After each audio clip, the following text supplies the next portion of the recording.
मोबाईलचं addiction is a bigger problem. त्यावेळेस मी वडिलांच्या डोळ्यामध्ये ते पेन पाहिलं. डिरेक्टली त्यांना शेअर मार्केटमधून इन्कम पाहिजे. सगळ्यांना खूप मोठी चिंता होती की अविनाश काय करेल. प्रेम हे म्युच्युअल असलं पाहिजे. आपण ज्यावेळेस त्यांना बघतो तर आपल्याला ते एलियन्ससारखे दिसायला लागतं की जे सतत कंपनीकडनं त्यांना काहीतरी पाहिजे असतं. मला काय मिळेल, मला काय मिळेल, मला काय मिळेल, त्यांना आम्ही टेकर्स म्हणतो. छत्रपती शिवाजी महाराजांकडनं अशा 3 कुठल्या क्वालिटीज आहेत. मी तिथे दिवसभर उभा होतो, काय काम करतोय, कंपनीसाठी काय बेनिफिट आहे, काही घेणं देणं नाही. दोनदा फेल झालं तर पोलिसांना इथे चालणे असतात. एकदा फेल झालं, दोनदा फेल झालं, तीनदा फेल झालं, इथे त्यांना स्टार्स मिळतात. ती अशी आहे युथची की मला सगळं माहिती आहे, मी खूप शहाणा आहे. तुम्ही पाऊस बघितला तर मराठवाड्यात आपण म्हणतो पाऊस नाही, पाऊस नाही. कोणी काही चांगलं काम केलं, त्या टॅलेंटेड नाही, जबरदस्त टॅलेंटेड आदमी आहे. काळ्या गोऱ्यांचा विषय असो किंवा इस्रायल पॅलेस्टाईनचा असो, तिकडे जीव्स आणि अरब्स बळी पडू नका. This is the easiest way to divide the community, divide the people, divide the समाज. India will export the man power, skilled man power. तर प्रॉब्लेम मला सगळ्यात मोठा वाटतो तो डिस्ट्रॅक्शनचा वाटतो.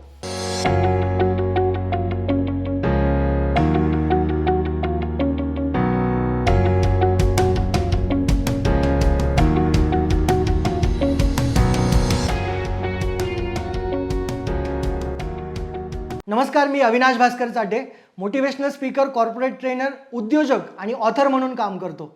विवेक सरांचं आणि माझं मागे बोलणं झालं होतं की संवादच्या माध्यमातून काही प्रॉब्लेम्सवरती आपण फोकस करूया. यूथचे बरेचसे प्रॉब्लेम्स आहेत, त्यावरती फोकस करू, त्यावरती चर्चा करू. म्हणून आज मी तुमच्या सगळ्यांशी संवाद साधण्यासाठी ह्या संवादच्या माध्यमातून मी तुमच्यासमोर आलो आहे.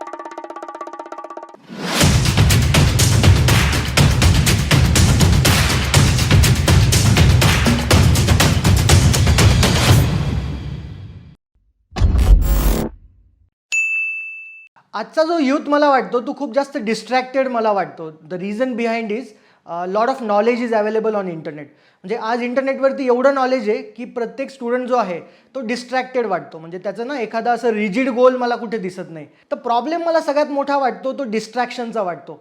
म्हणजे कुठल्याही स्टुडंटला किंवा यूथला कॉन्फिडेंटली वाटत नाही आपण हेच करायचं. काही प्रमाणात काही पर्सेंटेजमध्ये मुलं असतील, मी मेजॉरिटी मुलांचं बोलतोय. आय थिंक सगळ्यात मोठा प्रॉब्लेम तो आहे आजच्या यूथचा. तर मेजरली डिस्ट्रॅक्शन जे आहे, जसं मी म्हणालो त्याचा रूट कॉज आहे ना, तो लॉट ऑफ नॉलेजचा आहे. काही मागची जी जनरेशन होती त्यांना नॉलेज तेवढं प्लेंटी ऑफ अवेलेबल नव्हतं इंटरनेटमुळे. पण आता knowledge is free of cost. इंटरनेटवरती एवढं नॉलेज आहे की आपण कुठेतरी डिस्ट्रॅक्ट होऊन जातो. तर मला ह्याच्यावरती सगळ्यात इम्पॉर्टंट सोल्युशन हे वाटतं, डिस्ट्रॅक्शन जर नको असतील तर I think every youth should have a coach. प्रत्येकाला एक कोच असणं, एक मेंटर असणं फार गरजेचं आहे. आणि मला कुठेच ते दिसत नाही. कारण एक सायकोलॉजी जी क्रिएट झालेली आहे मागच्या काही वर्षांमध्ये ती अशी आहे यूथची की मला सगळं माहिती आहे, मी खूप शहाणा आहे, मला सगळं येतं. ही जी टेंडन्सी आहे, ही जी त्यांची सायकोलॉजी आहे, ह्यामुळे कुठेतरी ते कुणालाही कोच म्हणून बघत नाहीत, कुणालाच ते मेंटॉर म्हणून बघत नाहीत. आणि म्हणून एक कोच किंवा मेंटॉर नसल्यामुळे ते सतत भटकत असतात आपल्या गोलपासनं. आणि सतत भटकल्यामुळे डिस्ट्रॅक्शन्स लाईफमध्ये येतात. बेसिकली माझी जर तुम्ही जर्नी बघितली तर 2013 वॉज माय टर्निंग पॉईंट. 2013चा अविनाश म्हणजे लो कॉन्फिडन्स किंवा स्कूलमध्ये एकदम ॲव्हरेज स्टुडंट. मला आठवतं मी सेंट लॉरेन्समध्ये होतो औरंगाबादच्या, आणि माझा शेवटून दुसरा नंबर असायचा. हो, मी टेडेक्समध्ये पण हेच बोललो होतो माझ्या जर्नीबद्दल. म्हणजे तुम्ही 7th 8th 9th इवन 10thपर्यंतचे जर माझे मार्क्स बघितले तर I was below average student. Even 11th 12thमध्ये I was a casual student. की जिथे जो मुलगा अभ्यासामध्ये कॉन्फिडंट नाही आहे किंवा कुठल्याच गोष्टीमध्ये फोकस नाही आहे, प्युअरली डिस्ट्रॅक्टेड. 12वीमध्ये रिपीट केलेला मुलगा. इंजिनिअरिंगमध्ये वडिलांनी डोनेशन भरून मला पुण्यामध्ये टाकलं. सगळ्यांना खूप मोठी चिंता होती की अविनाश काय करेल. आणि मला वाटतं की त्यावेळेसचा अविनाश आणि 2013 नंतरचा अविनाश ह्यामध्ये मेजरली डिफरन्स जो झाला तो सेल्फ रिअलायझेशनचा झाला. 2013च्या आधी मला सेल्फ रिअलायझेशन नव्हतं की एक्झॅक्टली मी काय करतोय, माझ्या लाईफचा पर्पज काय. आणि मला वाटतं की बऱ्याच यूथचा हा प्रॉब्लेम असतो की आपल्याला आपलं पर्पजच सापडत नाही. आपण कशाला जन्माला आलो आहे, what is the purpose of life. 2013ला ज्यावेळेस मला कॉलेजमधून ड्रॉपआउट केलं त्यावेळेस मी वडिलांच्या डोळ्यामध्ये ते पेन पाहिलं. आणि तो पेन मला सहन नाही झाला, कारण वडिलांनी मला लहानपणीपासून कधीच काही कमी केलेली नाही. पण 2013ला ज्यावेळेस मी तो पेन पाहिला, I found out the purpose of my life की मला वडिलांना प्राऊड फील करून द्यायचं आहे, मला माझ्या आई वडिलांसाठी काहीतरी करायचं आहे. बिकॉज त्या पॉईंटपर्यंत सेल्फ रिअलायझेशन माझ्या लाईफमध्ये नव्हतं. I was totally A casual student जो कॉलेजला जाणार नाही, अटेंडन्स त्याची कमी, अभ्यासात त्याचं लक्ष नाही, डिस्ट्रॅक्टेड. आणि जो आजचा यूथ आहे, जो डिस्ट्रॅक्टेड आहे, मेजरली जो यूथ आहे, तसाच काहीतरी मी होतो. आणि तिथून मला लक्षात आलं की वडिलांना प्राऊड फील करायचं असेल तर काहीतरी आपल्याला लाईफमध्ये करावं लागेल. आणि नंतर मी कॉलेजला परत आलो. ड्रॉपआउट झाल्यानंतर परत कॉलेज जॉईन केलं. फायनल इयरला डिस्टिंक्शनमध्ये मी कॉलेजला पासआउट झालो. त्यानंतर मी कुठल्याही प्रकारचा जॉब केला नाही, डिरेक्टली बिझनेसमध्ये आलो. पण क्लिअर पर्पज होतं लाईफमध्ये की आपल्याला बिझनेस करायचा आहे, आपल्याला प्राऊड फील करून द्यायचं आहे. कुठल्याही प्रकारचा शॉर्टकटचा मी मागे नव्हतो. I was clear about my direction, I was clear about my life. आणि मी खूप इम्पॉर्टंट तुम्हाला सांगितलं, एक कोच असणं गरजेचं आहे. Even I have a coach, mister Kaustubh. He properly directed me. ज्याही वेळेस मी भटकत होतो, 2014 नंतरही बिझनेस सुरू केल्यानंतर ज्याही वेळेस मी भटकलो, माझ्या कोचने मला कान पिळून डिरेक्शन दिली. आणि I think that is the important aspect of life. आणि 2014 आज 2022 आहे. I am running several offices, businesses as a corporate trainer म्हणून, एक ऑथर म्हणून. आणि I think the turning point was 2013 when I self-realized my life. I found out the purpose of my life. आजच्या जो यूथचा एक अजून मेजर प्रॉब्लेम मला जो वाटतो तो इन्स्टंट सक्सेसचा आहे. Everyone want instant success. म्हणून तुम्ही बघा, फ्रेशर ज्यावेळेस एका कंपनीमध्ये जॉईन होतो ना, तो 6 महिन्यामध्ये जॉब स्विच करतो. 6 महिन्यामध्ये त्याला रिअलाईज होतं की ग्रोथ ऑफ सेन्स नाही आहे. मला सांगा 6 महिन्यामध्ये कसं तुम्हाला रिअलाईज होतं आहे की ग्रोथ ऑफ सेन्स नाही आहे? किंवा जॉब सततपणे स्विच करत राहणे, थोड्याशा सॅलरी हाईकसाठी कंपनी बदलत राहणे, म्हणजे कुठेतरी इन्स्टंट सक्सेसच्या मागे जाणे. मग ते शेअर मार्केट असेल किंवा क्रिप्टो करन्सीचं मार्केट असेल किंवा कुठलंही मार्केट असो जिथे इन्स्टंट सक्सेस मिळतं आहे, अशा गोष्टींच्या मागे आजची जनरेशन आहे, आजची यूथ आहे. मला वाटतं की इन्स्टंट असं काहीच नसतं. इन्स्टंट फक्त मॅगी असते. इन्स्टंट सक्सेस काहीच नसतं. इन्स्टंट सक्सेस काही प्रमाणात काही लोकांना मिळू शकतं. तो मी मानतो की एक लकचा भाग असू शकतो. पण 99% किंवा मेजॉरिटी ऑफ द पीपल आपल्याला लाईफमध्ये स्ट्रगल करावं लागतं. आपल्याला लाँग टर्मचा विचार करावा लागतो आणि आधी आपल्याला स्टेबल व्हावं लागतं. वेन यू बिकम स्टेबल, ज्यावेळेस तुमचं एक ब्रेड अँड बटर चालू होतं, त्यावेळेस तुम्ही इन्स्टंट इन्कमच्या मागे किंवा मी जसं म्हटलं की शेअर मार्केट असेल किंवा क्रिप्टो करन्सी असेल, त्याच्या मागे तुम्ही जाऊ शकता. आजची जनरेशन मी बघतो की without any bread and butter, without any income, directly त्यांना शेअर मार्केटमधून इन्कम पाहिजे. म्हणजे तुम्ही समाजात खूप ट्रेंडिंगवर आत्ता कोविडनंतर आहे की तू काय करतोस, तर ते खूप छानसं टॅगलाईन लावतात की मी ट्रेडिंग करतो. ट्रेडिंग करणं त्याच्या म्हणजे त्याच्या अपोजिट मी बोलत नाही आहे काही, पण तुम्ही ट्रेडिंग करा किंवा कुठल्याही गोष्टीमध्ये ज्यावेळेस शॉर्ट टर्म इन्कमच्या मागे तुम्ही लागत आहात ना, तर आधी तुम्ही हे बघा की तुमची लाईफ स्टेबल आहे का, तुमच्या एक्सपेन्सेस, तुमचे ब्रेड अँड बटर तुम्ही व्यवस्थितपणे कंप्लीट करताय का. कारण जो कॉर्पस अमाऊंट असतो तो इन्व्हेस्ट करायचा असतो. Investment is all about corpus amount. Majority of the youth investment loan काढून इन्व्हेस्टमेंट करतात, लोन काढून ट्रेडिंग करतात, लोन काढून बाकीच्या गोष्टी करतात. I think this is completely wrong. तुम्हाला जर तुमचं करिअर बनवायचं असेल तर तुम्हाला इन्स्टंट सक्सेसच्या मागे जाऊन चालणार नाही. करिअरचा सुरुवातीचा काळ मी जनरली 1000 दिवसांचा तो पिरियड मानतो. 1000 दिवस तुम्हाला सातत्याने मेहनत करावं लागते. 1000 दिवस तुम्हाला पैशांच्या मागे जाऊन जमत नाही. 1000 दिवसांचा काळ हा अप्रेंटिसशिपचा असतो. मी परत रिपीट करतो, 1000 दिवसांचा काळ हा अप्रेंटिसशिपचा असतो. अप्रेंटिसशिपमध्ये तुम्हाला ऑब्झर्व करावं लागतं, तुम्हाला त्या गोष्टी इम्प्लिमेंट करावं लागतात आणि बघावं लागतात की तुमच्यासाठी ते रिझल्ट्स येत आहेत का. तुम्ही ज्याही फील्डमध्ये मित्रांनो असाल, त्या फील्डमध्ये तुम्हाला 1000 दिवसांचा अप्रेंटिसशिपचा पल्ला हा गाठावा लागेल, हा कंप्लीट करावा लागेल. त्याच वेळेस तुम्हाला रिझल्ट्स मिळणं अपेक्षित आहे. त्याच वेळेस तुम्हाला रिझल्ट्स मिळू शकतात. तुम्ही जर समजा 1000 दिवसांचा तो पल्लाच गाठला नाही, तुम्ही जर ग्रॅज्युएशन झाल्यानंतर तुम्हाला वाटायला लागलं की आता मला सगळं येतं आहे, तर I think that is the critical point. ती घंटी वाजलेली अलार्मची की तुम्हाला ज्यावेळेस ती फिलिंग येते, आय थिंक ते तुम्हाला कुठेतरी डिस्ट्रॅक्ट करतंय. मोबाईलचं addiction is a bigger problem nowadays. मोबाईलचं ॲडिक्शन हे खूप मोठं आहे यूथमध्ये. मोबाईलच्या ॲडिक्शनमुळे तुमची लाईफ ही बर्बाद होऊ शकते. Try to understand. ॲडिक्शन कुठलंही वाईटच असतं. मोबाईल जितका चांगला आहे, कुठलीही गोष्ट जितकी चांगली आहे तितकी त्याची अति ज्यावेळेस आपण करतो त्यावेळेस त्याची माती होते. तसंच मोबाईलचं आहे. मोबाईल एक वरदान आहे. मोबाईलला जर तुम्ही व्यवस्थितपणे वापरलं तर इट कॅन बेनिफिट यू. ते तुमच्यासाठी ते तुमच्यासाठी वरदान म्हणून सिद्ध होऊ शकतं. पण मोबाईलचं ॲडिक्शन खूप जास्त हे वाईट आहे. मी तुम्हाला सांगतो की मोबाईलचं ॲडिक्शन हे आपल्याला का लागतं, मोबाईलची सवय आपल्याला का लागते. बेसिकली ज्याही वेळेस आपण कुठलीही चांगली गोष्ट करत असतो त्यावेळेस ना आपल्याला एक रिवॉर्डिंग केमिकल आपल्या बॉडीतून रिलीज होत असतं. त्याला डोपामाइन असं म्हणतात, त्याला सेरोटीन असं म्हणतात. सेरोटीन म्हणा, डोपामाइन म्हणा, हे ना रिवॉर्डिंग केमिकल्स आहेत. काही केमिकल्स तुमच्या बॉडीमध्ये रिलीज होत असतात. ज्यावेळेस तुमचं कोणीतरी कौतुक करतं ना त्यावेळेस तुमच्या बॉडीमधून डोपामाइन निघतो. ज्यावेळेस तुम्ही काहीतरी जिंकता त्यावेळेस तुमच्या बॉडीमधून डोपामाइन निघतं. ज्यावेळेस तुम्ही एखादं पुस्तक वाचता त्यावेळेस तुमच्या बॉडीमधून डोपामाइन रिलीज होतं. त्याच पद्धतीने ज्यावेळेस तुम्ही मोबाईलचा वापर करत असता त्यावेळेस तुमच्या बॉडीमधून डोपामाइन रिलीज होत असतं. आणि आपली बॉडी ही भुकेलेली आहे डोपामाइनसाठी. आपली बॉडी सेरोटीनसाठी भुकेलेली आहे. ज्याही वेळेस तुम्ही मोबाईल वापरणार आहे तुम्हाला डोपामाइन मिळणार आहे. मोबाईल वापरलं, डोपामाइन मिळालं म्हणजे तुमची भूक तिथे पूर्ण होतीये. तुम्ही रील्स बघताय, डोपामाइन मिळतंय. मोबाईलमध्ये एखादा व्हिडिओ बघताय, डोपामाइन. मग ह्या डोपामाइनची सवय लागल्यामुळे तुम्हाला त्या मोबाईलचं ॲडिक्शन लागतं. ॲडिक्शन बेसिकली डोपामाइनचं आहे. तुम्हाला रिवॉर्ड काहीतरी मिळतोय. आता मला एक गोष्ट सांगा मित्रांनो, मोबाईल वापरणं इझी आहे का एक पुस्तक वापरणं इझी आहे? एक पुस्तक वाचलं तरी तुम्हाला डोपामाइन मिळतं. एक तुम्ही मोबाईलवरती व्हिडिओ बघितला तरी तुम्हाला रिवॉर्डिंग केमिकल मिळतं. आता इथं इझिएस्ट वे जो आहे तो मोबाईल वापरणं आहे. आणि आपली ह्युमन जी बॉडी आहे, आपली ह्युमन जी माइंडसेट आहेत, आपलं जे ह्युमन बिहेवियर आहे हे आपण पेनपासून दूर पळत असतो, प्लेजरला जवळ करतो. मी परत सांगतो, पेनपासून दूर पळतो. ज्याही गोष्टीमध्ये पेन आहे त्याच्यापासून आपण दूर पळतो आणि प्लेजरला जवळ करतो. ह्या केसमध्ये पुस्तक वाचणं, एक पूर्ण चॅप्टर वाचणं, पूर्ण पुस्तक वाचणं आणि डोपामाइन मिळवणं ह्याच्यामध्ये पेन आहे. मग आपण ह्याच्यापासून दूर पळतो. आपल्यासाठी इझी काय? मोबाईल बघणं आणि त्यातनं डोपामाइन भेटणं. तर बेसिकली सारखं डोपामाइनच्या मागे लागून, सारखं मोबाईल वापरून तुम्हाला ॲडिक्शन त्याचं लागू शकतं. आणि मेजॉरिटी ऑफ द यूथ आत्ता त्या ॲडिक्शनच्या मागे आहे.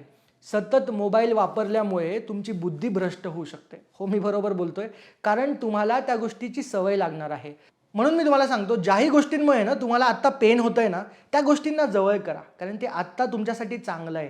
Pain, there is no gain without pain असं म्हणतात. म्हणून आता त्या पेनला जवळ करा, लॉंग टर्म तुम्हाला गेन होईल. आत्ता जर त्या प्लेजरला जवळ केलं तर लॉंग टर्म तुम्हाला पेन होईल. Decision is yours. मला असं वाटतं की टॅलेंट जो वर्ड आहे ना हा सगळ्यात वर्स्ट वर्ड आहे इंडियन हिस्ट्रीमधला. म्हणजे टॅलेंट, आपल्याकडे किती टॅलेंट हा शब्दाचा यूज केला जातो. कोणी काही चांगलं काम केलं म्हणतात क्या टॅलेंट आहे इसमें, जबरदस्त टॅलेंटेड आदमी आहे. मग ते टॅलेंट टॅलेंट टॅलेंट मुलांमध्ये एवढं ते बिंबवलं गेलं आहे की एखाद्या व्यक्ती समजा लाईफमध्ये काही करू शकत नसेल तर त्याला सडनली वाटतं की आपल्यामध्ये टॅलेंट नाही आहे. मग तो काय करतो, तो लाईफमध्ये सेटल होऊन जातो. त्याला वाटतं आपल्यामध्ये काही स्पेशल टॅलेंट नाही आहे, तो एक्स फॅक्टर नाही आहे. तर मग जे देवाने दिलं आहे त्याच्यामध्ये समाधानी राहा आणि तो सेटल होऊन जातो. लाईफमध्ये डेव्हलप होत नाही. पण मला सगळ्यात जास्त राग ह्या टॅलेंट वर्डचाच आहे. हा ना सगळ्यात मोठा मिथ आहे. इंडियन यूथ्सला ग्रासलेला हा रोग आहे मी म्हणेल. टॅलेंट नावाची ना काही गोष्टच नसते असं मला वाटतं. इनबॉर्न टॅलेंट असू शकतं, एखाद्या व्यक्तीमध्ये इनबॉर्न टॅलेंट असू शकतं, मान्य आहे मला. पण टॅलेंटला डेव्हलप करता येतं with the help of deliberate practice. ह्याच कन्सेप्टचा मी मेन्शन माझ्या पुस्तकामध्ये पण केलं आहे, द विनिंग एजमध्ये, की तुम्ही कुठल्याही गोष्टीमध्ये ना मास्टरी मिळवू शकतात. टॅलेंटचा काही संबंध नाही आहे. तुमची जर इच्छाशक्ती असेल, तुमची जर मेहनत करण्याची कॅपॅसिटी असेल, तुमच्या लाईफमध्ये जर तो क्लिअर कट पर्पज असेल ना तर तुम्ही त्या गोष्टीमध्ये मास्टर होऊ शकतात. तुम्ही लहानपणी बघा, विनोद कांबळे आणि सचिन तेंडुलकर ज्यावेळेस आचरेकर सर त्यांना गायडन्स करायचे त्यावेळेस विनोद कांबळीला खूप टॅलेंटेड मानलं जायचं. विनोद कांबळी म्हणजे जबरदस्त माणूस आणि विनोद कांबळीचं खूप कौतुक केलं जायचं. तिकडे सचिनला खूप जास्त कॉमन समजलं जायचं, विदाऊट टॅलेंटेड मुलगा समजलं जायचं. आता काय, गॉड ऑफ क्रिकेट विनोद कांबळे नाही आहे, सचिन आहे. का सचिन आहे? कारण टॅलेंट असून जमत नाही. टॅलेंट समोर ना मी सगळ्यात मोठा क्रॉस लावतो. टॅलेंटपेक्षा मला वाटतं की पर्सिस्टन्स इम्पॉर्टंट आहे. तुम्ही खाली पडल्यानंतर तुम्ही किती वेळेस उठण्याची तुमच्यात क्षमता आहे, तुम्ही परत उठून किती वेळेस ट्राय करता, किती वेळेस मेहनत करता, किती वेळेस डेलिबरेट प्रॅक्टिस करता. एखाद्या गोष्टीमध्ये सातत्याने 30 गोष्ट केल्याने तुम्ही त्यात मास्टरी होऊ शकतात. तर टॅलेंट म्हणजे मला वाटतं की असं काहीच नाही आहे. तुम्ही जितकेही सक्सेसफुल लोक आज बघितले असतील, त्यांना फॉलो करत असाल, त्यांच्या बायोग्राफी वाचा, तुम्हाला त्यांच्या लाईफमध्ये ना एक ग्रे एरिया दिसेल. म्हणजे ते लाईफमध्ये ड्रॉप आऊट होते, ते लाईफमध्ये कुठेतरी त्यांच्याबद्दल वाईट झालं होतं, ते केपेबल नव्हते, लोकांनी त्यांना नावं ठेवले होते, लोक त्यांना पागल म्हणायचे. मग ते अचानकपणे कसं काय ड्रास्टिक चेंज लाईफमध्ये करतात? तर त्याच्या मागचं कारण म्हणजे पर्सिस्टन्स आहे. त्याच्या मागचं कारण जे आहे ते पर्सिवरन्स आहे. म्हणजे फेलियर आल्यानंतर तुम्ही किती वेळेस परत उठतात, फेलियर आल्यानंतर तुम्ही परत किती वेळेस ट्राय करतात. I think that is the main reason मोठे लोक सक्सेसफुल होतात. इवन तुम्ही माझंही एक्झाम्पल जर घेतलं तर मी कॉलेजमध्ये किंवा शाळेमध्ये एक शाय मुलगा होतो जो शेवटच्या बेंचवरती बसायचा आणि सतत छातीमध्ये धाकधूक माझ्या चालू असायची की कधी मला टीचर उठवतो आणि मला काहीतरी प्रश्नाचं उत्तर विचारतो. मला त्याच्या उत्तराच्या टेन्शनपेक्षा मला ती शायनेस खूप जास्त त्रास द्यायची की मला कधी उठवलं जाईल आणि मी म्हणजे सतत भीतीमध्ये असायचो. स्टेजवरती गेल्यानंतर मी कधी बोलू शकत नसायचो. रिसेंटली 2014मध्ये मी BE पासआउट झालो. त्यावेळेस फायनल इयरच्या प्रोजेक्टला सुद्धा मला स्टेजवरती जाऊन बोलता आलं नाही. फायनल इयरच्या प्रोजेक्टच्या प्रेझेंटेशन दिवशी मी कन्फ्यूज होतो, मी घाबरलेला होतो. मग 2014 नंतर असं काय झालं की मी पब्लिक स्पीकर झालो. I think the reason behind that is deliberate practice. जी गोष्ट माझी वीकनेस होती ती जर आज मी माझी स्ट्रेंथ म्हणून वापरतोय, त्या स्ट्रेंथला जर मी मॉनिटाईज करू शकतोय, त्या स्ट्रेंथवरनं जर मी पैसे कमवू शकत असेल, त्या स्ट्रेंथमुळे जर मी मोठा होऊ शकत असेल, तर मला वाटतं की तुम्हीसुद्धा कुठल्याही क्षेत्रामध्ये मोठे होऊ शकता in spite of the weakness. So absolutely मी एक्सेप्ट करतो. बाळाचे पाय खरंच पाळण्यामध्येच दिसत असतात. म्हणजे इवन तुम्ही एखाद्या यूथकडे जर बघितलं किंवा एखाद्या मुलाकडे मुलीकडे जर बघितलं तर आपण ना त्याला लगेच आयडेंटिफाय करू शकतो की हा मुलगा मोठा होण्याची याच्यामध्ये किती क्षमता आहे. मी तुम्हाला एक एक्झाम्पल देऊन सांगतो. जे मुलं फेलियर्स असतात ना, जे मुलं मोठे होणार नसतात ना, त्यांच्यामध्ये ना 3 इंडिकेटर्स तुम्ही बघू शकतात.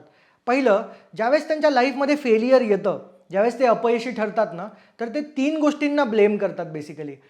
3 पॉईंट्सने मी तुम्हाला सांगतो. पहिलं, ज्यावेळेस त्यांच्या लाईफमध्ये अपयश आलं की ते म्हणतात की मार्केट खराब आहे. ते म्हणतात म्हणजे मार्केटला ब्लेम करतात. ते म्हणतात कोविड आलं म्हणून मी लाईफमध्ये काहीतरी करू नाही शकलो. डिमॉनिटायझेशन झालं, नोटबंदी झाली किंवा फ्लड आले, वातावरणात भूकंपच आला, काहीतरी मार्केटला ब्लेम करतील की मार्केट थंड आहे म्हणून मी माझ्या आयुष्यात काहीतरी करू शकत नाही आहे. पहिलं, ते मार्केटला ब्लेम करतील. दुसरं, ते टाईमला ब्लेम करतात. ते म्हणतात की माझा टाईम खराब चालू आहे, शनी शिंगणापूरला जाऊन येतो, शनी मागे आहे, टाईम खराब चालू आहे, अपना भी टाईम आएगा. म्हणायला सोपं छान वाटतं की अपना भी टाईम आएगा. तर ते ना सारखं टाईमला ब्लेम करत असतात की अपना टाईम आएगा, टाईम खराब चालू आहे, कधीतरी माझा टाईम येईल. आणि तिसरं, ते ब्लेम करतात लोकांना की माझी संगत खराब आहे, मी ज्या लोकांसोबत राहतो ते निगेटिव्ह आहेत वगैरे वगैरे. तर बेसिकली जर कुठला व्यक्ती फेलियर आल्यानंतर ह्या 3 गोष्टींना ब्लेम करत असेल ना, तर मला वाटतं की बाळाचे पाय पाळण्यात दिसतात. तो व्यक्ती लाईफमध्ये सक्सेसफुल होण्याचे थोडेसे चान्सेस कमी आहेत.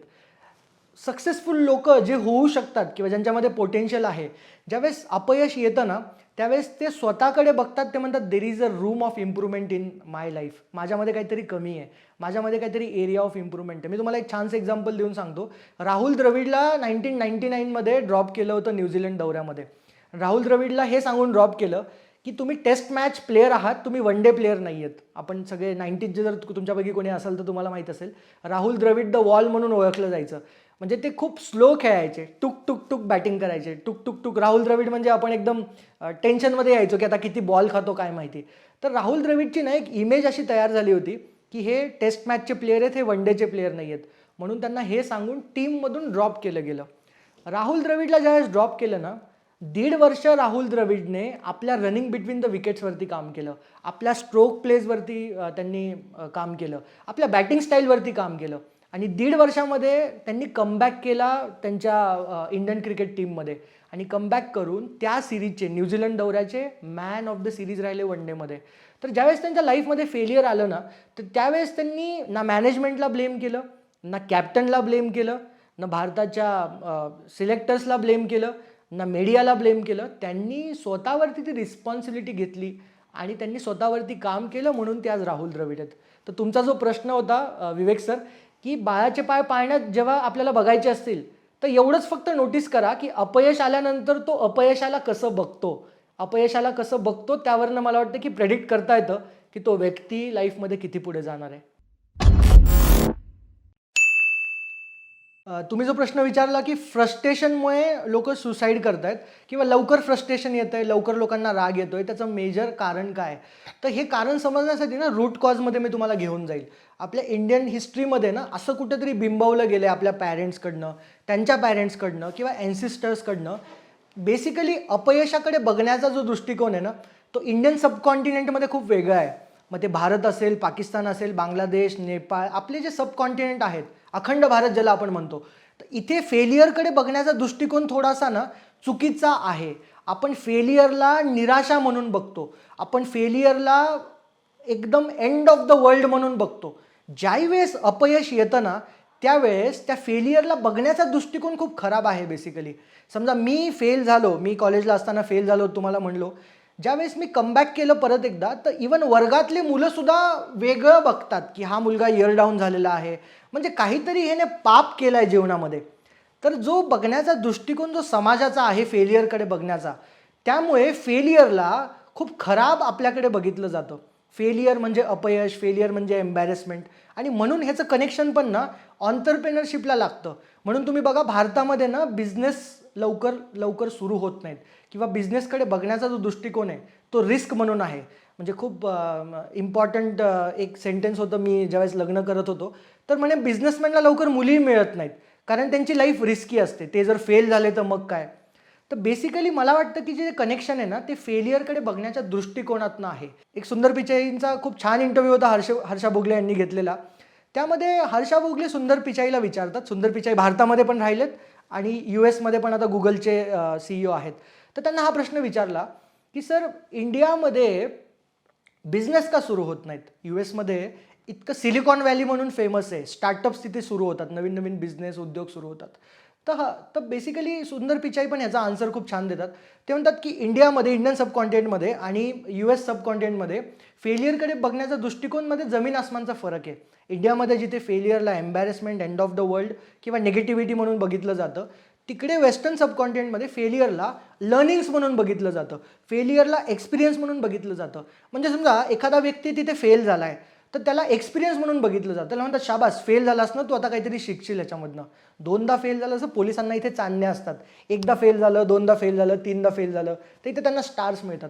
तसं वेस्टर्न सबकॉन्टिनेंटमध्ये, इस्रायलमध्ये स्पेशली आणि बाकीचे वेस्टर्न सबकॉन्टिनेंट US मध्ये वगैरे, तिकडे फेलियरला ना एक प्राईड ऑफ ऑनर म्हणून बघितलं जातं की वाह, फेल झाला आहे ना तर ह्याला जबरदस्त एक्सपिरियन्स असेल. म्हणून सिलिकॉन व्हॅलीमध्ये सुद्धा जे इन्व्हेस्टर्स असतात ते इन्व्हेस्टर्स त्या लोकांवरती पैसे लावतात ज्यांनी लाईफमध्ये फेलियर बघितलं आहे, ज्यांनी बिझनेसमध्ये फेलियर बघितलं आहे. भारतामध्ये ही दृष्टिकोन थोडीशी वेगळी आहे, बघण्याचा दृष्टिकोन थोडा वेगळा आहे. इन्व्हेस्टर्स त्या लोकांवरती पैसे लावणार नाहीत जे लाईफमध्ये बिझनेसमध्ये फेल झालेत. ते म्हणतील तुला बिझनेस करता येत नाही, तू नालायक आहेस. आपल्याकडे म्हणलं जातं बघा, नालायक आहे. तर बेसिकली ह्याचा जो रूट कॉज आहे तो कल्टिवेशनचा आहे. आपल्याला ही रिस्पॉन्सिबिलिटी हातात घ्यायची आहे की आपल्या यूथला हे समजून सांगायचं आहे की failure is not a negative thought, failure is not a negative experience, failure is a positive thought. Failure basically तुमच्या लाईफमध्ये येतो तुम्हाला समजून सांगण्यासाठी की बेटा तुझ्यामध्ये काहीतरी इम्प्रूव्हमेंटची गरज आहे. तो एक मित्र म्हणून तुमच्या जवळ आला आहे. नेक्स्ट टाइम जर तुमच्या लाईफमध्ये फेलियर आला ना, त्याला जवळ करून तर बघा, तो मित्र आहे तुमचा, तो दुश्मन नाही आहे. त्या फेलियरला जवळ करा. तो फेलियर तुम्हाला सांगेल की तुमच्या लाईफमध्ये फेलियर जे आलं आहे ना, हे ह्या कारणांमुळे आलं आहे, ह्यावरती काम करायला शिका. आपल्याकडे जे सुसाईड होतात, आपल्याकडे जे फ्रस्ट्रेशन येतं, ते ह्याच कारणामुळे येतं. आपण फेलियरला दुश्मन समजतो, आपण त्याच्यापासून दूर पळतो. आपल्याला वाटतं की फेलियर आलं आहे म्हणजे एंड ऑफ द वर्ल्ड आहे, आता माझं लाईफमध्ये काहीही होऊ शकत नाही. तर आपल्याला हे कल्टिवेशन चेंज करण्याची गरज आहे, ही मानसिकता चेंज करण्याची गरज आहे. तुमचे मुलं जर असतील किंवा तुम्ही पॅरेंट म्हणून जर बघत असाल, तुम्ही स्टुडंट म्हणून जर बघत असाल, तर फेलियरला जवळ करा. Failure is a experience, failure is a learning, failure is not a embarrassment. ज्यावेळेस तुम्ही असं बघायला सुरू कराल ना, त्यावेळेस आपल्या समाजात कोणीही फेल होऊ द्या, त्याला लोक शाबासकी देतील की तू फेल झाला असतं, ठीक आहे. मग त्यावेळेस काय होईल, फेलियरला बघण्याचा दृष्टिकोन बदलेल आणि फ्रस्ट्रेशन आपोआप कमी होईल, सुसाईड्स कमी होतील. कारण फेलियर आल्यानंतर आपल्याला एकच कळेल की this is learning, this is experience and this is the way of seeing the life to the next level. आणि ह्या पद्धतीने सुसाईड्स थांबतील आणि मला वाटतं की एक बेटर इंडिया आपल्याला बघायला मिळेल. तुम्ही जे मला विचारलं सर की प्रेमाची व्याख्या काय आहे, तर बेसिकली मला वाटतं प्रेमाची व्याख्या अशी आहे की प्रेम हे कधी फोर्स करून होत नाही. प्रेमात तुम्ही फोर्सफुली कोणाला आपलं नाही करू शकत. प्रेम बेसिकली हे म्युच्युअल आहे. ते वन साईड असू शकतं, ठीक आहे, पण त्या वन साईडचा काही उपयोग नाही, आपल्याला माहिती आहे. प्रेम हे म्युच्युअल असलं पाहिजे. मी कॉर्पोरेट्समध्ये एक कन्सेप्टवरती काम करतो, गिव्हर्स आणि टेकर्स म्हणून. तर कंपनीमध्ये ते जे लोक असतात की जे सतत कंपनीकडनं त्यांना काहीतरी पाहिजे असतं, मला काय मिळेल, मला काय मिळेल, मला काय मिळेल, त्यांना आम्ही टेकर्स म्हणतो. आणि जे गिवर्स असतात ते कंपनीसाठी काहीतरी द्यायला तयार असतात, की कंपनीसाठी मी काम करतो, कंपनीच्या ग्रोथसाठी मी काहीतरी द्यायला तयार आहे, त्यांना आम्ही गिवर्स म्हणतो. तर प्रेमातही मला वाटतं की गिवर्स अँड टेकर्सची एक परिभाषा असते, की प्रेमात दोन्ही साईडने गिविंग झालं पाहिजे. एका साईडने जर टेकर असेल, तुम्ही जर कपल म्हणून बघत असाल आणि एक व्यक्ती समजा त्याच्यामध्ये टेकर असेल, तर मला वाटतं की ते प्रेम सक्सेसफुल होत नाही. प्रेमामध्ये दोन्ही साईडने गिविंग झालं पाहिजे. एकमेकांना काहीतरी देण्याची, सॅक्रिफाईस करण्याची मानसिकता आपली असली पाहिजे. बिकॉज प्रेम बेसिकली हे म्युच्युअल आहे, हे वन साईड कधीच नसू शकतं. तर प्रेम बेसिकली जर तुम्हाला प्रेमात जर फेलियर येत असेल तर तुम्हाला मूव्ह ऑन व्हायचं आहे, कारण वन साईड प्रेम हे पॉसिबल नाही आहे. ते म्युच्युअल असलं पाहिजे. मला वाटतं मी इनोव्हेशन म्हणून भारताला बघतो, कारण सगळ्यात जास्त यूथ भारतामध्ये म्हणजे येणारा काळ जो आहे, इंडिया इम्पोर्ट करेल सर मॅनपॉवरला. म्हणजे कॅनडाला ऑलरेडी आपण इम्पोर्ट करतो एवढी मॅनपॉवर. कॅनडाच काय, दुबई बघा, सौदी बघा, सगळे आपलेच लोक तिकडे काम करतात. तर येणारा काळ जो आहे, India will export the manpower, skilled manpower. तर मी इंडियाच्या यूथला इनोव्हेशनकडे बघतो, म्हणजे स्टार्टअप्सकडे बघतो, इनोव्हेशनकडे बघतो. आणि स्टार्टअप्स इनोव्हेशनकडे जर बघायचं असेल तर मला वाटतं की परत एकदा त्या फेलियरच्या विषयाकडे यावं लागेल. तुम्हाला फेलियरकडे बघण्याचा दृष्टिकोन बदलावा लागेल. फेलियर हे चांगलं आहे म्हणून बघावं लागेल. त्याच वेळेस नवीन नवीन इनोव्हेशन्स होतील. इनोव्हेशन्सला बेसिकली फेलियर्सचे खूप जास्त चान्सेस असतात. ज्यावेळेस आपण काहीतरी नवीन करत असतो त्यावेळेस फेलियर हे जास्त वेळेस येतं, सक्सेस हे कमी वेळेस आपल्याला मिळतं. तर भारताच्या यूथला मी स्टेबल बघतो, मी त्यांना मॅच्युअर वेने बघतो, मी त्यांना इनोव्हेशनच्या डिरेक्शनने बघतो, मी स्टार्टअपच्या पद्धतीने बघतो. आज ईज ऑफ डुईंग बिझनेसमध्ये भारताचा क्रमांक 80च्या पुढे आहे. लेटेस्ट रँकिंग मी बघितली नाही, पण 80-82 रँकिंग आपली इंडियाची आहे. म्हणजे आपले यूथ्स किती बिझनेससाठी ईज आहेत, किती त्यांना इझी वाटतं बिझनेस करणं. तर मला वाटतं की India is a nation, India should become a nation of startups, India should become a nation of innovations. आणि ते करण्यासाठी प्रत्येक पॅरेंट्सला, प्रत्येक यूथला हा विचार करावा लागेल की आपल्या पद्धतीने आपण कसे समाजाचे प्रॉब्लेम्स सॉल्व्ह करू शकतो. Because entrepreneurship, startups, innovation is connected to problems जर तुम्ही सॉल्व्ह करू शकलात, प्रॉब्लेम्सला जर तुम्ही सोल्युशन देऊ शकलात, तर ultimately you will become entrepreneur, ultimately you will become a startup company. तर भारताच्या यूथला मी स्टार्टअप्स, इनोव्हेशन आणि ऑन्टरप्रेनरशिपकडे जास्त बघतो सर. जिथे प्रॉब्लेम्स असतात तिथे स्टार्टअप्स असतात. जिथे प्रॉब्लेम्स आहे तिथे अपॉर्च्युनिटी आहे. You need to understand. तुम्हाला जर बिझनेस करायचा असेल, तुम्हाला जर ऑन्टरप्रेनरशिपकडे वळायचं असेल, तर प्रॉब्लेम्सला अपॉर्च्युनिटीमध्ये कन्वर्ट करायला बघा. I am highly inspired with the nation called Israel. इस्रायलचा जर तुम्ही नकाशा बघितला तर तो इतका छोटा देश आहे, इवन ठाणे किंवा पुणे त्यापेक्षा मोठा आहे. पॉप्युलेशन बघितली तर तुम्ही पॉप्युलेशन इवन पुण्याची, मुंबईची जास्त आहे. तुम्ही पाऊस बघितला तर मराठवाड्यात आपण म्हणतो पाऊस नाही, पाऊस नाही. मराठवाड्याचा पाऊससुद्धा इस्रायलच्या पावसापेक्षा 4-5 पटीने जास्त आहे. मग इस्रायलमध्ये असं काय आहे की Israel became a startup nation. मला वाटतं की इस्रायलने ते कल्टिवेट केलं आहे ते कल्चर, की जिथे ॲडव्हर्सिटीला ॲडव्हान्टेजमध्ये त्यांनी कन्वर्ट केलं आहे. तुमच्या लाईफमध्ये जर ॲडव्हर्सिटी असेल, ॲडव्हर्सिटी म्हणजे काही कमी असेल, तर त्याला कन्वर्ट करायला शिका ॲडव्हान्टेजमध्ये. आपण लहानपणी आपल्या पॅरेंट्सच्या स्टोरीज ऐकलेल्या आहेत की किती गरिबीमधून त्यांनी त्या ॲडव्हर्सिटीमधून कसं त्याला ॲडव्हान्टेजमध्ये कन्वर्ट केलं आहे. आपल्या पॅरेंट्सकडनं आपण ही कॉमन स्टोरी ऐकतो की स्ट्रीट लाईटमध्ये अभ्यास केला आहे, मेणबत्त्यांमध्ये अभ्यास केला आहे. म्हणजे ती ॲडव्हर्सिटी असतानासुद्धा त्यांनी त्या ॲडव्हर्सिटीला ॲडव्हान्टेजमध्ये कन्वर्ट केलं आहे. Israel is again a nation ज्याला स्टार्टअप नेशन म्हणून बघितलं जातं. आज तुम्ही बघा, इस्रायलमध्ये पाऊस कमी आहे, सगळ्यात कमी आहे, तरी इस्रायलचं इरिगेशन, आपण जे ड्रिप इरिगेशन वगैरे बघतो, त्यांनी 50 वर्षापूर्वी वापरून फेकूनही दिलं आहे, नवीन टेक्नॉलॉजीवर काम करतायत. तर तुम्ही इरिगेशन बघा, टॉप लेवलला आहे. आर्मी बघा, इस्रायलची आर्मी आपल्या सगळ्यांना माहिती, एवढा छोटासा देश आहे, आर्मी, सगळे देश त्यांना घाबरतात. स्टार्टअप्सचं बघा, मेजर 250 कंपनी ज्या मेजर कंपनीज आहेत, मग त्यामध्ये गुगल आलं, मोटरोला आलं, सँडिस्क आलं, फिलिप्स आलं. ह्या सगळ्या मेजर कंपनीचे जर तुम्ही, इवन मायक्रोसॉफ्ट, ह्या सगळ्या मेजर कंपनीचे जर तुम्ही हेडक्वार्टर्स बघितले, हे इस्रायलमध्ये आहेत. मग इस्रायलमध्ये काहीच नसताना, एवढा वादग्रस्त देश असताना, पॅलेस्टाईन इस्रायलचे भांडणं असताना, एवढे सगळे देशाचं प्रेशर असताना त्यांना इकडून तिकडून, एवढ्या ॲडव्हर्सिटीमध्ये जर ते त्या ॲडव्हर्सिटीला ॲडव्हान्टेजमध्ये कन्वर्ट करू शकतात, तर मला वाटतंय की आपल्या लाईफमधले प्रॉब्लेम्स हे शून्य आहेत. आपल्या लाईफमध्ये जर प्रॉब्लेम असेल ना, तर मला वाटतं problems are good, failures are good. कारण ते तुम्हाला सांगतायत की ही ॲडव्हर्सिटी आहे, त्याला ॲडव्हान्टेजमध्ये कन्वर्ट कर. तर तुमच्या लाईफमध्ये जर ॲडव्हर्सिटी असेल तर त्या ॲडव्हर्सिटीसोबत रडत बसू नका. त्या ॲडव्हर्सिटीला घेऊन ब्लेम करत बसू नका की माझ्या लाईफमध्ये हे कमी आहे, ते कमी आहे. त्याला ॲडव्हान्टेजमध्ये कन्वर्ट करा. आणि इव्हन तुमच्या आसपास जे तुम्हाला प्रॉब्लेम दिसत आहेत, ह्या प्रॉब्लेम्समुळे रडत बसू नका की माझा देश असा आहे, ह्या देशात हे प्रॉब्लेम आहे, ते प्रॉब्लेम आहे. त्याला बदलायला शिका. त्या प्रॉब्लेम्सवरती अपॉर्च्युनिटी आणि सोल्युशन्स काढायला शिका. अल्टिमेटली तुमचं करिअर होणार आहे, देश पुढे जाणार आहे, जगात आपलं नाव खूप मोठं होणार आहे. तर ultimately focus on adversity, convert adversity into advantage.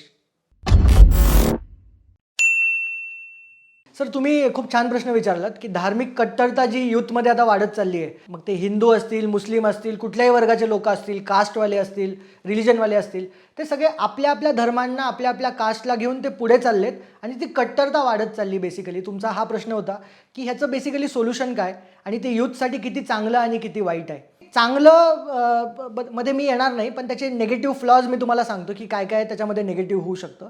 त्याच्या रूट कॉजपर्यंत सगळ्यात आधी आपण जाऊया सर, की एक्झॅक्टली असं का होतं. ह्याच्या मागचं कारण जे आहे, हे होण्यामागचं कारण की दिस इज द इझिएस्ट वे आपण लोकांना डिवाईड करू शकतो. ज्यांचे कुणाचे फायदे आहेत हे डिवाईड करण्यासाठी this is the easiest way to divide. कारण ह्युमन्समध्ये ना एक टेंडन्सी असते सेल्फ सेग्रिगेशनची. सेल्फ सेग्रिगेशन हा मुद्दा काय आहे की आपल्याला आपल्यासारखेच लोक आवडतात. म्हणजे तुम्ही तिकडे वेस्टर्न सबकॉन्टिनेंटमध्ये बघा, काळे आणि गोरे हा त्यांच्यामध्ये एक फरक आहे. ओबामा आले तर ते ब्लॅक्स आमचे प्रेसिडेंट झाले म्हणून तिकडे जल्लोष झाला. तुम्ही ट्रम्पची कॉन्ट्रोवर्सी बघा, गोऱ्यांची आणि काळ्यांची कॉन्ट्रोवर्सी झाली. तर बेसिकली ह्युमन्स जेवढे पृथ्वीवरती आहेत ना, सगळ्यांमध्ये तुम्हाला हेच दिसणार. सेल्फ सेग्रिगेशन त्याला म्हणतात. आपल्यासारखे लोक आपल्याला आवडत असतात. मग ते काळ्या गोऱ्यांचा विषय असो किंवा इस्रायल पलिस्तीनचा असो, तिकडे जीव्स आणि अरब्स ह्यांच्यामधला जो प्रॉब्लेम आहे, जीव्स लोक एकत्र येत आहेत, अरब्स लोक एकत्र येत आहेत आणि त्यांचं सेल्फ सेग्रिगेशन होत आहे. आपल्याही देशामध्ये तसंच आहे किंवा पूर्वी तसंच झालं आहे आणि ते सतत होत राहणार जर आपण त्याच्यावरती लक्ष नाही दिलं तर. तर हिंदूज लोकांच्या जवळ येत राहणार, मुस्लिमच्या जवळ येत राहणार. ह्याला सेल्फ सेग्रिगेशन म्हणतात. ह्याने बेसिकली काय होतं सर, हाच रूट कॉज आहे. ह्याने बेसिकली काय होतं की आपण आपल्या लोकांना जवळ करत राहतो आणि आपल्यापेक्षा जे वेगळे लोक आहेत त्यांना दूर करत राहतो. आणि मग हा दुरावा वाढत जातो, ही दरी वाढत जाते आणि जितकी ही दरी वाढणार तितकं आपल्याला त्या लोकांबद्दल कमी नॉलेज राहतं. आपल्याला त्यांच्याबद्दल माहीत राहत नाही, कारण आपण तर आपल्याच लोकांमध्ये आहोत. मग ते लोक ज्यावेळेस आपल्याला दिसतात अपोजिटवाले, समजा मी काळा आहे तर मला गोरे लोक ज्यावेळेस दिसतील, समजा मी मुस्लिम आहे मला हिंदू दिसतील किंवा हिंदू मुस्लिम वाईस वर्सा एनिवे, तर आपण ज्यावेळेस त्यांना बघतो तर आपल्याला ते एलियन्ससारखे दिसायला लागतात. आपल्याला काहीतरी त्यांच्यामध्ये वेगळं दिसायला लागतं. आपल्याला त्यांची भीती वाटायला लागते. खूप छान वर्ड मी तुम्हाला सांगतो, त्यांची आपल्याला भीती वाटायला लागते. कारण की आपण त्यांच्या कल्चरमध्ये राहत नाही. ते वेगळे होत आहेत, आपण वेगळे होतोय. तर सेल्फ सेग्रिगेशन खूप घातक आहे ॲक्च्युली समाजासाठी. जितकं सेल्फ सेग्रिगेशन होणार ना, तितके सगळे लोक एकत्र येऊन एकमेकांचे ग्रुप्स बनवून त्यांना अपोजिट ग्रुपना हा घातक वाटायला लागेल, हा वेगळा वाटायला लागेल, ह्यांची भीती वाटायला लागेल. आणि ह्याने होईल एवढंच की त्याच्यामध्ये गॅप तयार होईल आणि गॅपचे डिझास्टर्स परिणाम होऊ शकतात. तर मला वाटतं की ह्याला जे रूट कॉज जे तुम्हाला मी सांगितलं, ह्याला सोल्युशन एवढंच आहे की सेल्फ सेग्रिगेशन थांबवलं पाहिजे. कसं थांबवणार आपल्या लेवलवरती ते मी सांगतो. मोठ्या गप्पा मी मारणार नाही, पण आपल्या लेवलला आपण काय करू शकतो. तुम्ही जर हिंदू असाल तर तुम्ही सेल्फ सेग्रिगेशन करू नका. तुमच्या ऑफिसमध्ये, तुमच्या मित्रांमध्ये, तुमच्या पूर्ण कम्युनिटीमध्ये, समाजामध्ये, तुमच्या ग्रुपमध्ये, शॉर्टमध्ये तुम्ही सगळ्या लोकांची मैत्री करा. तुम्ही मुस्लिम्सची मैत्री करा, तुम्ही पंजाबीसोबत करा. तुम्हाला काय होईल, त्यांचे कल्चर्स अंडरस्टँड व्हायला मदत होईल. तुम्हाला त्यांचे ओपिनियन्स, त्यांचे पॉईंट ऑफ व्ह्यू अंडरस्टँड व्हायला मदत होईल. तुम्ही जर मुस्लिम असाल तर तुम्ही सेल्फ सेग्रिगेट होऊ नका. तुम्ही सगळ्या लोकांना घेऊन आपले मित्र बनवा, आपल्या ग्रुपमध्ये आणा, आपल्या ऑफिसमध्ये आणा. त्यांना बिलकुल वेगळं करू नका. इवन ते कास्टमध्ये लागू होतं, ते धर्मामध्ये लागू होतं, ते सगळ्याच कॉन्टेक्स्टमध्ये लागू होतं. तुम्ही वेगळे होऊ नका. तुम्ही लोकांना आणा, जेणेकरून मग ते तुम्ही त्यांच्याशी फ्रेंडली व्हाल, त्यांची भीती कमी होईल आणि भीती कमी झाली तर आपल्याला त्यांचा राग कमी येतो आणि राग कमी आल्याने मग आपण चांगल्या पद्धतीने पुढे लाईफमध्ये जाऊ शकतो. यूथ्सला मी एवढंच सांगेल की तुम्ही बळी पडू नका. This is the easiest way to divide the community, divide the people, divide the samaj. तुम्ही त्याला बळी पडू नका. यू फोकस ऑन एकत्र येणे. तुम्ही जितके एकत्र येणार तेवढंच सगळ्यांचं भलं आहे. डिवाईड करून कोणाचंच भलं झालेलं नाही. हिस्ट्री सांगतीये, जर परत तुम्ही ते करत असाल तर हिस्ट्री जी आहे, हिस्ट्रीतून आपण काहीच शिकलेलो नाही आहे. खूप छान प्रश्न विचारलात सर तुम्ही. छत्रपती शिवाजी महाराजांकडनं अशा 3 कुठल्या क्वालिटीज आहेत ज्याच्यावरनं मी स्वतः इन्स्पायर्ड आहे किंवा आपल्या सगळ्या यूथ्सला शिकण्यासारखं आहे. तशा तर किती साऱ्या क्वालिटीज असू शकतात, खूप साऱ्या क्वालिटीज असू शकतात. 3 टॉप क्वालिटीज मी तुम्हाला सांगतो. पहिली जी मला त्यांच्यातली क्वालिटी आवडते ती म्हणजे लीडरशिप आहे. काय लीडरशिप जबरदस्त त्यांची स्टाईल होती. लीडरशिप स्टाईल आय थिंक आपण त्यांच्याकडनं शिकू शकतो. लीडरशिपवरती जर तुम्हाला काही वाचायचं असेल, लीडरशिपवरती जर काही शिकायचं असेल तर मला वाटतं की छत्रपती महाराजांपेक्षा मोठं काहीच नाही आहे. दुसरं त्यांच्यामधली मला जी क्वालिटी आवडते ती इनोव्हेशनची आवडते. त्यांनी असे किती वॉरफेअर्स जे आहेत ते जिंकलेत just with the help of innovation.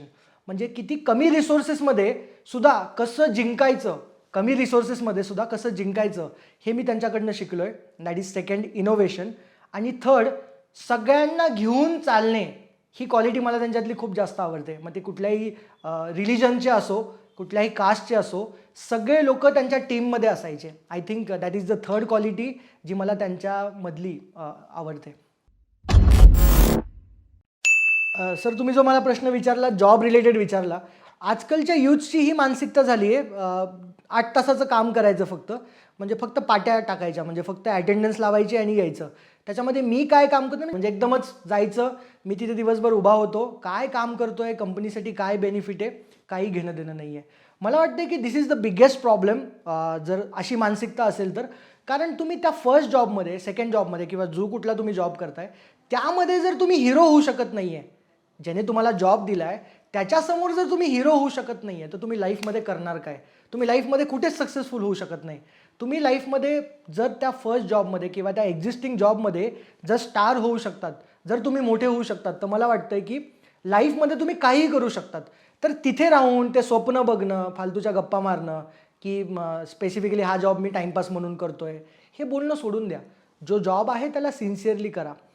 कुठल्याही जॉबमध्ये मला वाटते की तेच लोक मोठे होतात जे रिस्पॉन्सिबल असतात, जे ओनरशिपने काम करतात. ओनरशिप आणि रिस्पॉन्सिबिलिटी ही खूप प्रीमियम क्वालिटी झाली आज, कोणामध्ये ती आढळून येत नाही. पण ज्या लोकांमध्ये रिस्पॉन्सिबिलिटी असते, ज्या लोकांमध्ये ओनरशिप ही क्वालिटी असते, जे लोक 8 तास कॅल्क्युलेट करून काम न करता कंपनीसाठी काय बेनिफिट होईल आणि त्याच्यातनं मला काय शिकण्यासारखं मिळेल, ज्यांची गिव्हर ही मानसिकता असते, देण्याची मानसिकता असते कंपनीमध्ये, मला वाटतं की ते लोक स्टार होतात आणि कुठल्याही कंपनीमध्ये त्यांनाच उपयुक्त मानलं जातं लीडरशिपसाठी किंवा त्याच लोकांची सॅलरीसुद्धा वाढते.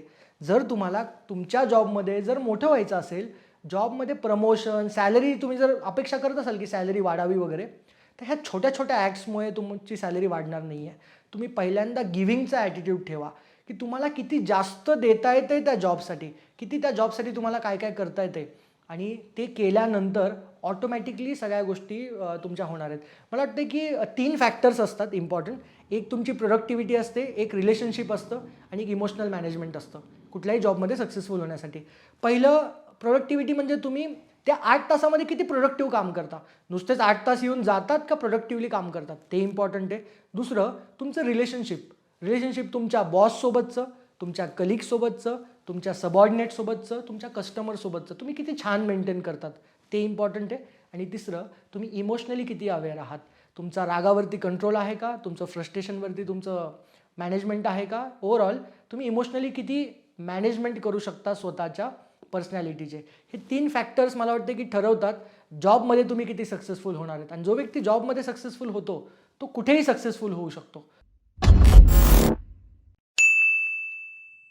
सध्या बेसिकली जितके काही ऑफिसेस आपले आहेत ते स्किल डेव्हलपमेंटमध्ये काम करत आहेत. स्टुडंट्सला आम्ही एम्प्लॉयबल बनवण्याचं काम करतो आहे, तो बिझनेस पार्ट झाला. आणि ॲज अ कॉर्पोरेट ट्रेनर माझं जे येणारा 5 वर्षाचा जो प्रोजेक्ट आहे ते म्हणजे कॉर्पोरेट्समधले एम्प्लॉईजला अजून प्रोडक्टिव्ह बनवणे, त्यांची लाईफस्टाईल अजून बेटर करणे, त्यांना शिकवणे जॉब कसा करायचा. आपल्याला कुठेच शिकवलं जात नाही जॉब कसा करायचा. आपण कॉलेज करतो, आपण शाळा करतो, सगळं करतो आणि डायरेक्टली जॉबमध्ये जातो. आपल्याला शिकवलं कोणीच नाही आहे जॉब कसा करायचा. आणि म्हणून मेजॉरिटी ऑफ द पीपल जॉबमध्ये ग्रो होत नाहीत. तर माझा जो अजेंडा आहे, मी त्या ज्या प्रोजेक्टवरती काम करतो, हा खूप मोठा एरिया, हा खूप मोठा प्रॉब्लेम आहे की जॉब कसा करायचा हे माहीत नाही आहे. आणि मग आपल्यालाच असं वाटत राहतं की आपली सॅलरी वाढत नाही आहे, आपली ग्रोथ होत नाही आहे. पण बेसिकली तुमची ग्रोथ होत नाही आहे, तुमची सॅलरी वाढत नाही कारण तुम्हाला जॉबच करता येत नाही. तुम्हाला व्यवस्थित जॉब जर करता आला तर तुम्ही त्या ऑफिसमध्ये स्टार होऊ शकता. आणि ह्याच प्रोजेक्ट्सवरती मी काम करतो आहे. वेगळ्या वेगळ्या कॉर्पोरेटसोबत मी कनेक्टेड आहे. त्यांच्या एम्प्लॉईजला सेशन्स देऊन, त्यांच्या एम्प्लॉईजला ट्रेनिंग देऊन मी त्यांना ट्रेन करतो आहे, मी त्यांना कोच करतो आहे how to become star at workplace. वर्कप्लेसवरती कसं स्टार बनता येतं आणि स्टार झाल्यानंतर मग प्रमोशन असेल, सॅलरी असेल, तुमची ग्रोथ असेल, ही ऑटोमॅटिक होते. बेसिकली आपलं जो ABC ट्रेनिंग्स म्हणून ज्याचा मी फाउंडर आहे, ABC ट्रेनिंग्स बेसिकली काम करते ग्रॅज्युएट्सला एम्प्लॉयबल बनवण्यासाठी. म्हणजे तुम्ही जर बघितलं तर ग्रॅज्युएट, बेसिक प्लेन ग्रॅज्युएट्स आज कामाचं नाही आहे. Skilled manpower is important place होण्यासाठी, जॉब मिळवण्यासाठी, लाईफमध्ये ग्रो होण्यासाठी. म्हणून मल्टिपल मॉड्यूल्सवरती काम करतो आहे. मग ते CAD सेंटर असेल, IT ट्रेनिंग्स असतील, data science, machine learning, IoT, हे सगळ्या कोर्सेस, मल्टिपल कोर्सेस अराउंड माझ्याकडे 60-70 कोर्सेसवरती स्टुडंट्सला आम्ही एम्प्लॉयबल बनवतो आहे. आणि we are associated with national skill development ministry, MSME सोबत असोसिएटेड आहोत, स्किल इंडियासोबत असोसिएट आहोत. आम्ही ह्या यूथला एम्प्लॉयबल बनवण्यासाठी मदत करतो आहे, त्यांना जॉब देण्याचं आम्ही काम करतो आहे. तर बेसिकली हे ABC ट्रेनिंग्सचा पार्ट आहे. आणि जॉब मिळाल्यानंतर वर्कप्लेसमध्ये स्टार कसं व्हायचं त्यावरतीचा तो माझा प्रोजेक्ट दुसरा जो आहे ॲज अ कॉर्पोरेट ट्रेनर म्हणून जे मी काम करतो आहे. आणि त्याच्याच रिलेटेड नवीन बुकसुद्धा मी लिहितो आहे, stars at India INC. Winning edge नंतरचं हे माझं दुसरं पुस्तक आहे. माझे प्राऊड मोमेंट्स तसे खूप आहेत सर, पण मला वाटतं की सगळ्यात तो स्पेशल मोमेंट जो होता जेव्हा मी विनिंग एज लिहिलं होतं. विनिंग एज जे पुस्तक आहे, I think this is baby for me. ज्यावेळेस विनिंग एजचं लॉन्चिंग होतं त्यावेळेस मी खूप आनंदी होतो, प्राऊड मोमेंट होता. आणि जितकेही ऑफिसेस सुरू केलेले आहेत आत्तापर्यंतचे, ते सगळ्या ऑफिसेसच्या ओपनिंगचे दिवस वॉज प्राऊड मोमेंट्स. कारण ज्याही वेळेस काहीतरी नवीन मी करतो, ज्यावेळेस कशाची मी सुरुवात करतो, त्यावेळेस मी वडिलांच्या, माझ्या पॅरेंट्सच्या डोळ्यांमध्ये जे बघतो, I think that is very satisfactory. That gives me lot of satisfaction, lot of happiness. काय आवडत नाही ते तुम्हाला सांगतो.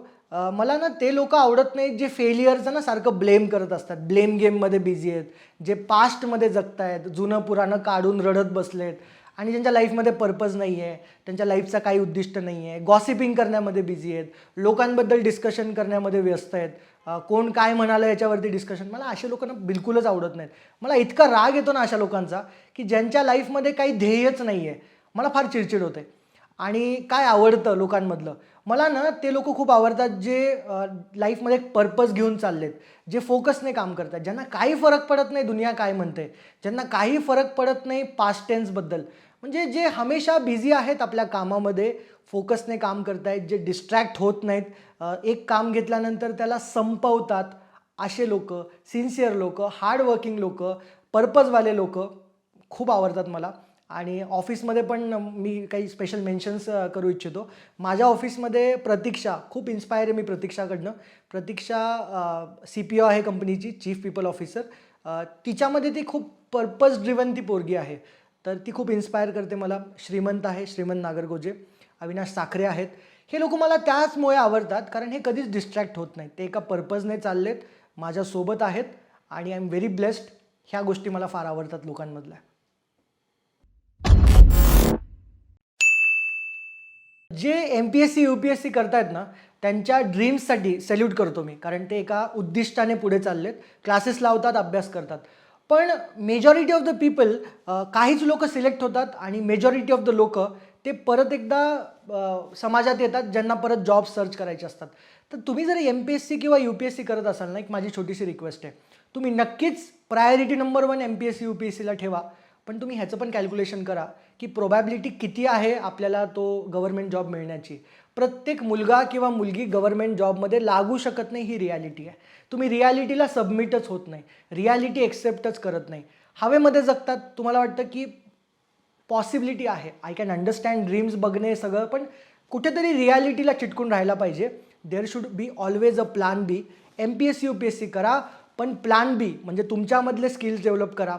तुम्ही असे बना की जर तुमचा नंबर MPSC UPSCमध्ये नाही लागला तर तुम्हाला प्लॅन बी तुमचा रेडी असेल, मग तो बिझनेसचा असेल, मग तो जॉबचा असेल, पण स्वतःला इम्प्रूव्ह करा. मला खूप वाईट वाटतं की जे मुलं MPSC UPSCमध्ये लागत नाहीत आणि 3-4 वर्ष घालवल्यानंतर ते परत एकदा जॉब सर्चमध्ये येतात, पण त्यांना काहीच कळत नाही.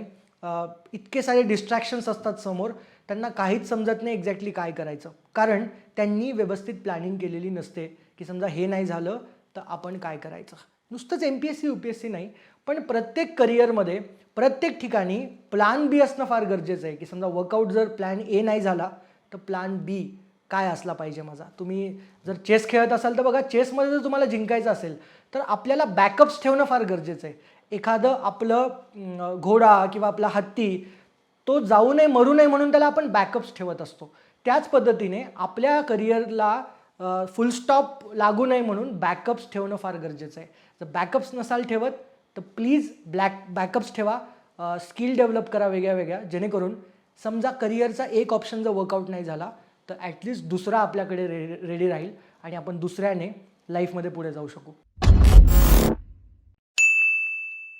मला जर कोणी विचारलं की सगळ्यात इम्पॉर्टंट लाईफमध्ये काय असतं सक्सेसफुल होण्यासाठी, तर मी सतत नेहमी एक गोष्ट सांगेल, दॅट इज कोच असणं, एक मेंटॉर असणं, गुरु असणं फार गरजेचं आहे. आणि गुरु हा कोणीही असू शकतो, असं काही नाही की तो एक्सपर्ट असला पाहिजे, पण ट्राय करा की तुम्ही जे चेस करताय त्या रिलेटेड तो गुरु असावा, जेणेकरून त्याला तुम्ही फॉलो करून त्याला त्या गोष्टीमधलं नॉलेज असणं गरजेचं आहे. असेच माझे गुरु मिस्टर कौस्तुभ पानसे, ज्यांनी मला लाईफमध्ये वेळोवेळी फीडबॅक दिला. गुरु म्हणजे नुसता नावाला नसला पाहिजे, तो गुरु असा असला पाहिजे की जो तुम्हाला वेळोवेळी फीडबॅक देईल. फीडबॅक म्हणजे तुम्ही काय चुकीचं करताय, काय तुम्ही चांगलं करताय, ह्याचे फीडबॅक्स तो तुम्हाला वेळोवेळी देत राहील. गुरु असा निवडा की जो तो ॲक्सेसिबल असेल तुम्हाला. असा कोणीतरी मोठं इन्स्पिरेशनल, जसं नारायण मूर्ती मला खूप आवडतात, तर नारायण मूर्ती हे माझे गुरु असू शकतात, इन्स्पिरेशन असू शकतात, पण ते माझे ॲक्च्युअल गुरु नसू शकतात, कारण की ते मला 1-on-1 फीडबॅक देऊ शकणार नाहीत. तर माझे गुरु हे कौस्तुभ पानसे ह्यांनी मला सतत वेळोवेळी फीडबॅक्स दिलेत. 2014ला ज्यावेळेस मी बिझनेस सुरू करू इच्छितो त्यावेळेस मी असा मुलगा होतो की ज्याच्यावरती कोणीही बिलीव्ह ठेवला नाही, कोणीही त्याच्यावरती ट्रस्ट ठेवायला तयार नव्हता. But one man who said की तू कर सकता है, वो थे मेरे गुरु मिस्टर कौस्तुभ पानसे. त्या दिवशी नंतर 2014पासून आज पुस्तक लिहिण्यापासून, ॲज अ कॉर्पोरेट ट्रेनर मी काम करण्यापासून, माझा कॉन्टेंट काय असला पाहिजे ह्याच्यापासनं, माझं ड्रेसिंग काय असलं पाहिजे, किंवा एव्हरीथिंग गायडन्स जर मला कोणी दिलं असेल तर मिस्टर कौस्तुभ पानसे ह्या सरांनी दिलेला आहे. Who is my Guru, who is my best friend. तर तुमच्या लाईफमध्ये जर कोणी गुरु नसेल, आपल्याला मोस्ट ऑफ द टाईम आपल्याला असं वाटतं की आपल्याला सगळं कळतं, आपल्याला वाटतं की मी खूप शहाणा आहे, पण असं नसतं. आपल्याला एक गुरु असणं गरजेचं आहे. इवन तुम्ही क्रिकेटमध्ये बघा, विराट कोहलीला सुद्धा गुरु आहेत. सगळ्यांना गुरु असणं गरजेचं आहे. तुम्हाला गुरु नसेल तर आजच तुम्ही ट्राय करा की तुमच्या अवतीभोवती असे कोण लोक आहेत जे गुरु असू शकतात. आणि गुरु मला वाटते की तुमचे पॅरेंट्सही असू शकतात, तुमचे मित्रही असू शकतात, तुमच्या कॉलेजचे कुठले सर असू शकतात, anyone who is relatable to you, who is accessible to you, जे तुम्हाला डे टू डे फीडबॅक देत राहतील, तुमच्याशी बोलत राहतील, तुम्हाला गाईड करत राहतील. आणि गुरु मला वाटतं की एक असणं फार गरजेचं आहे. अनेक गुरु जर तुम्ही ठेवाल तर तुम्ही कन्फ्युजनमध्ये जाऊ शकतात. एक गुरु असणं मला वाटतं की इम्पॉर्टंट आहे, सो दॅट तुम्ही डिस्ट्रॅक्ट होणार नाही. आणि गुरु जर तुम्ही चूज केला, एक मेंटॉर कोच जर चूज केला, तर त्याला तुम्हाला ब्लाइंडली फॉलो करायचं आहे. तुम्ही जर त्याच्याशी डोकं लावत बसाल, त्यांना तुम्ही जर काही शिकवत बसाल तर तुम्ही लाईफमध्ये पुढे जाणार नाही. गुरु हा ब्लाइंडली फॉलो करण्यासाठीच असतो. तुम्ही हिस्ट्री चेक करा, तुम्ही फ्युचर चेक करा, तुम्ही प्रेझेंट चेक करा. जितके लोक मोठे झालेत ना, त्यांच्या मागे कोणीतरी एक होता, एक कोच, एक मेंटर, एक गुरु. तर संवादच्या माध्यमातून आपण बऱ्याचशा प्रॉब्लेम्सवरती फोकस केला, त्याचे सोल्युशन्स मी तुम्हाला सांगण्याचा प्रयत्न केला. It is just like connecting the dots. मी तुमच्यासमोर ते डॉट्स आज आणून सोडलेत. तुम्ही जसं त्याला कनेक्ट कराल तसं तुम्हाला लाईफमध्ये त्याचा बेनिफिट होईल. विनिंग एज पुस्तक तुम्ही वाचा. पुस्तक 13 टूल्स मी दिलेले आहेत. ते पुस्तकातले 13 टूल्स जर तुम्ही अप्लाय केले तर लाईफमध्ये इझिली तुम्ही सक्सेसफुल होऊ शकतात. तुम्हाला जर माझ्याशी कनेक्ट व्हायचं असेल, यूट्यूबला चॅनल आहे माझं अविनाश चाटे नावाने, जिथे मी रेग्युलरली असेच व्हिडिओज तिथे पोस्ट करत असतो. आज तुमच्याशी संवाद साधून मला खूपच छान वाटलं.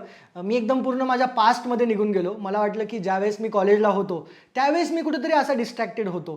तर त्या डिस्ट्रॅक्शन्समधून मी जसा बाहेर आलो, त्याचे डॉट्स मी आज तुमच्यासमोर ठेवलेले आहेत. ते डॉट्स तुम्ही कनेक्ट करून तुमच्याही लाईफमध्ये तुम्ही सक्सेसफुल होऊ शकतात. विनिंग एज पुस्तक वाचा, त्यामध्ये 13 टूल्स मी दिलेत. ते टूल्स अप्लाय करून तुम्ही तुमच्या लाईफमध्ये सक्सेसफुल होऊ शकतात. प्लस यूट्यूबला मी असेच व्हिडिओज पोस्ट करत असतो. त्या यूट्यूबच्या व्हिडिओजला तुम्ही फॉलो करा. तिथे माझ्याशी तुम्ही कनेक्ट होऊ शकतात आणि लाईफमध्ये कुठलाही प्रॉब्लेम असेल, त्या प्रॉब्लेमचं सोल्युशन जर तुम्हाला सापडत नसेल तर I am always available to you. हे लक्षात ठेवा, माझ्याशी कनेक्ट व्हा. We all will solve your problem always. माझ्या लाईफचा हा फंडा आहे की लाईफ इज अ प्रोसेस. तुम्ही एंड रिझल्टच्या मागे पळू नका, त्या प्रोसेसला एन्जॉय करा ना. तुम्ही रिझल्टच्या मागे काय आहेत ती प्रोसेस एन्जॉय करा. काय रिझल्ट येणार आहेत ते विसरून जा. काय शिकायला मिळतंय त्या प्रोसेसमधून त्याच्या मागे जर तुम्ही धावलात, प्रोसेस जर एन्जॉय करत करत करत करत जर तुम्ही पुढे गेलात तर ती प्रोसेसमध्ये पण मजा येईल. त्या प्रोसेसमधून शिकण्यासारखं पण बरंच तुम्हाला मिळेल आणि ती प्रोसेस म्हणजे ती जर्नी तुम्ही एन्जॉय कराल आणि डेस्टिनेशन केव्हा येईल, तुम्ही कधी सक्सेसफुल बनाल हे तुम्हाला कळणार सुद्धा नाही. तर ऑलवेज बिलीव्ह इन प्रोसेस.